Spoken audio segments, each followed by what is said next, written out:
दोस्तों 21 जुलाई 2025 बिहार के पटना में आजाद समाज पार्टी ने ऐसा क्या किया जिससे बिहार का चुनावी बिगुल बच चुका है। सीधे तौर पर आजाद समाज पार्टी के लोगों ने जहां पर अपना 10वां अधिवेशन मनाया तो वहीं पर बिहार चुनाव की तस्वीरें भी साफ कर दी। बिहार चुनाव में जो तमाम अभी तक अटकलें लगाई जा रही थी कि इंडिया गठबंधन और एनडीए के बीच ये ताबड़तोड़ लड़ाई होने वाली है, इस बार इंडिया गठबंधन मजबूत है।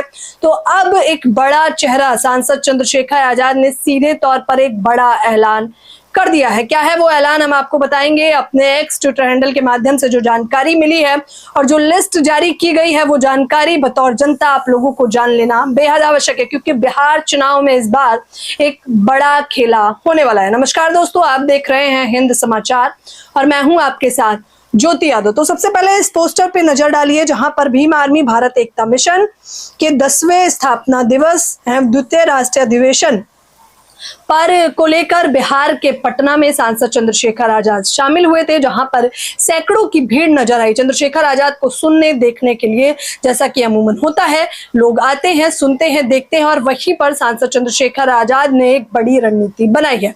हालांकि शुरुआत से ही वो कहते आ रहे हैं कि उत्तर प्रदेश से लेकर हम राजधानी दिल्ली तक लड़ रहे हैं, हर चुनाव में अपनी बाजी आजमा रहे हैं और इस बार बिहार के चुनाव में भी कुछ ऐसा ही करने वाले हैं। अभी कुछ दिन पहले दोस्तों जहां एक तरफ आपने खबर देखी थी कि चंद्रशेखर आजाद ने लिस्ट जारी की है अपने 40 प्रत्याशियों को लेकर, यानी 40 प्रत्याशी मैदान में उतार दिए जा चुके हैं। अब वो 40 प्रत्याशी सीधे तौर पर इंडिया गठबंधन और एनडीए को टक्कर देने वाले हैं। तो दूसरी तरफ बिहार से एक और बड़ा ऐलान आजाद समाज पार्टी के नेता के माध्यम से किया गया है। वो ऐलान है, बिहार चुनाव में चंद्रशेखर आजाद की एंट्री तो हो ही चुकी है।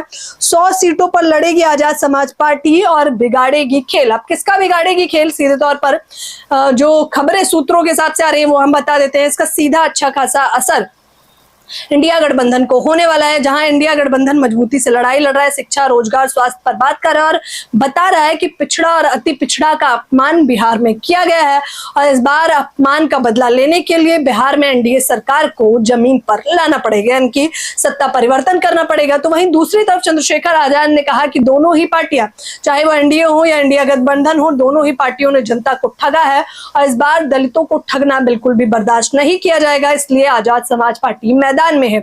ये लड़ाई गरीब, शोषित, वंचित की तो होने ही वाली है, लेकिन मुख्य तौर पर महिलाओं की ये लड़ाई होने वाली है। उनके इस एक ऐलान के बाद चारों खेमे में खलबली मची जाती है। जहां इंडिया गठबंधन अभी अपनी पारी एक एक करके फेंक रहा था, तो वहीं दूसरी तरफ अपने प्रत्याशी उतार कर चंद्रशेखर आजाद ने एक बड़ी रणनीति रच दी है दोस्तों। और उसके साथ ही साथ चंद्रशेखर आजाद वैसे तो एक बहुत लंबा ट्वीट करते हैं, लेकिन मुख्य जिस पर आपकी निगाह जाना आवश्यक है वो कहते हैं, भीम आर्मी ना किसी से झुकी है, ना किसी से बिकी है, ना रुकी है। ये बहुजन समाज की सबसे मजबूत आवाज है। हम बाबा साहब मान्यवर साहब, काशीराम जी और सभी महापुरुषों के सपने को जमीन पर उतारने के लिए प्रतिबद्ध हैं। देश व दुनिया में रहने वाले सभी भारतीय संविधान प्रेमियों को भीम आर्मी भारत एकता मिशन के 10वें स्थापना दिवस की हार्दिक शुभकामनाएं। चंद्रशेखर आजाद ने शुभकामनाएं भी दी हैं और आगाज भी कर दिया है कि बिहार में इस बार खेला होने वाला है। अभी तक ये लड़ाई केवल दो पार्टियां के बीच बताई जा रही थी, गठबंधन और एनडीए, लेकिन इस बार पासा एकदम पलट चुका है। अब देखना होगा एक एक करके क्या कुछ ऐलान होते हैं। चंद्रशेखर आजाद फिलहाल के लिए तो ये कह रहे हैं वो किसी पार्टी के साथ गठबंधन नहीं करेंगे, लेकिन राजनीति में दोस्तों यही एक सबसे अजीब और सबसे दिलचस्प बात है कि कब क्या हो जाए कुछ पता भी नहीं चलता। रातों रात सरकारें पलट जाती हैं, तो यहाँ तो बस सीट बंटवारे की बात है, गठबंधन की बात है, तो देखना होगा कि क्या कुछ होगा।